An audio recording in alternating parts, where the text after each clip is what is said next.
join me and my family as we do our Saturday routine. First off, we're going to the produce store. This is a local store that sources from local farmers, and they also farm themselves.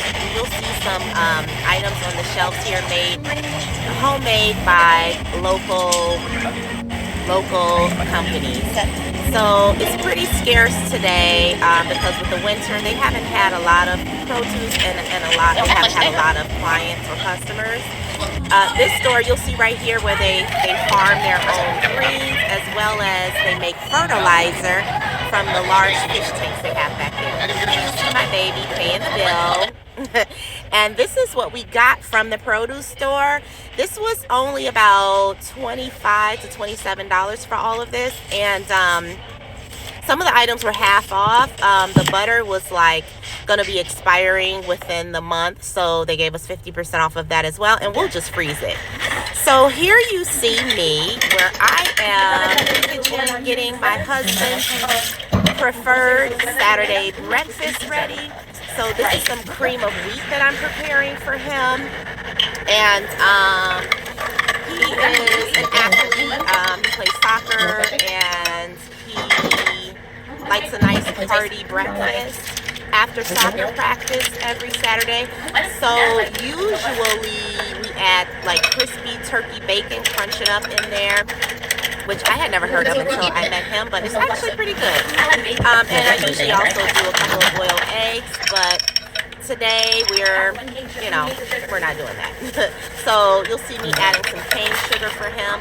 He likes it pretty sweet, but I've gotten him to tone down on the sugar. And let's see, so right now, we're about to have my son. Oh yeah, so this is carnation milk that we also put in there. He was doing the whole carnation milk, and I got him down to doing at least the 2% milk, and maybe I'll get him down to skim. We'll see. But yes, I'm putting the carnation milk in there, and you'll see this carnation milk pop up at the end of our video when we're, well, not the end, but towards later on in the video when we're doing making Liberian rice bread. So you'll see the rest of that carnation milk. Here I'm giving it to my son so he can go serve dad breakfast. So if you have a neurodivergent child, always remember to give them tasks around the house so that they can feel helpful and useful as a part of the family as well. So he's very proud. Whenever we give him something to do, he's very happy to do it. So now back to washing dishes for me. I actually like washing dishes by hand. I do put the most of them in the dishwasher if I have a lot. But I like washing by hand because I kind of like zone out and just kind of, I don't know, it's a little bit of kind of like, gives me a time to meditate, So straightening up the kitchen, trying to get my coffee prepared, and then my son says, "Hey mom, smells like my chicken is ready." So I pull his chicken out, his fried chicken. So he just discovered in the last 6 months that he loves fried chicken. And so if you have a child who's on the autism spectrum, you probably are experiencing them not being very picky eaters. So whenever we find something that he absolutely loves, we try to implement it as a reward. So this was his reward for the week. If he's doing something, excels in something at school, or he experiences a triumph in his social communication or something, we just really try to reward him. So he's happy with his chicken, and now it's time for my coffee. So you'll see me put my scoop of mushroom coffee in my cup, as well as turmeric powder, and this is a turmeric creamer with adaptogen mushrooms in it as well. Turmeric is really good for you, and it has a lot of health benefits, so check that out. Now you'll see me putting dairy-free heavy whipping cream. This is really good since it makes it nice and rich and creamy, but there's no dairy, there's no sugar, and there's no carbs in it, so this is a great option for that.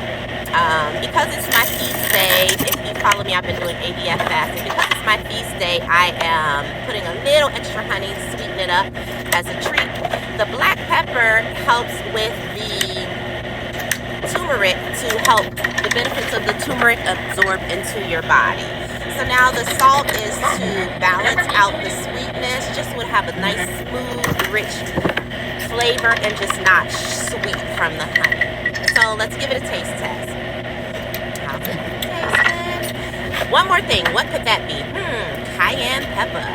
So we love things spicy around here in this house, so you'll see me putting a dash of cayenne pepper, and just because I want to treat myself, add a little more honey because I deserve it. And let's give it a stir and see if this is what I wanted. Oh yeah, that's what it needed.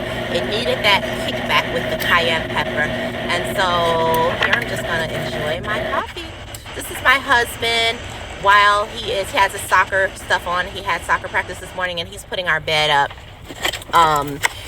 So here are the ingredients for our Liberian rice bread. So we have ginger, ripe bananas, cream of rice, and some other things. So I am on ginger duty. I was gonna let my husband do this himself, but I'm like, no, I'll help out. So I'm on ginger duty, and ginger is one of the key ingredients in this Liberian cuisine, as well as the cream of rice and the ripened bananas. Those are the main ingredients, I would say. This is one of the ingredients that I like to add. I've never seen a Liberian ingredient list for rice bread with vanilla extract, but that's something that I like to add. Let me know in the comments if you're Liberian, if you add vanilla extract to your rice bread. I also added cinnamon. Let me know if you guys add these ingredients in your Liberian rice bread. You'll also see that we have some butter on the counter that was softening to replace the vegetable oil, but we ended up not using it. When I'm baking, I love that real butter flavor. I'm not a big dairy person, but I love the butter flavor when I'm baking. But we ended up not using it. We use the vegetable oil, which is usually more traditional in the ingredient list for this. So my husband is adding the baking soda into the wet ingredients. I did recommend that we do the wet ingredients and dry ingredients separately, but you know, he said, no, it's not gonna hurt. So we went ahead and added it, and you may see it bubble up here. There's a couple of white spots in there. So just so you know, that's what will happen if you add baking soda to your wet ingredients. It turned out fine, as you'll see at the end, but just so you know, that's what will happen. Let's see, so we're giving it a mix here, and here is the cinnamon that I recommended that we add it, and I think it added to the flavor nicely. So we'll give it another stir here. And here is the sugar. So, you know, my husband bought this sugar. I don't buy white sugar.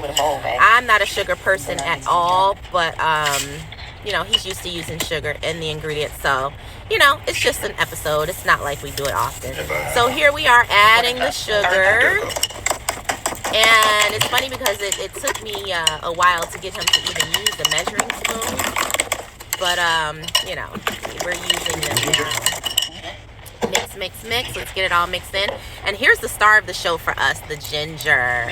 So when I blended the ginger up, my husband said for us to leave it chunky so that when you bite into the rice bread, you'll actually get a piece of. Now that all of our ginger is in there, we're giving it another mix. And let's see, I think we're going to do the cream of rice next. Yep, here we go. Well, I guess there's a couple stars of the show. The cream of rice is also one of the main ingredients. I just love the ginger because it gives it that kick. Like I told you, we love everything spicy around here. Mixing that in real good, and then we prepare the dish with the baking dish with some parchment paper and some spray, some baking spray, and then we bake it on 400 for 20 to 30 minutes, depending on how much is in your pan. And I will try to add a finished clip. I did get an end clip. Oh, there's the oil. Yeah, a finished clip. But my phone, my storage ended up going out, guys. My phone is always full now that I've started vlogging. So please forgive me. But if you do not see the finished product in this video, I will post a picture of it in my YouTube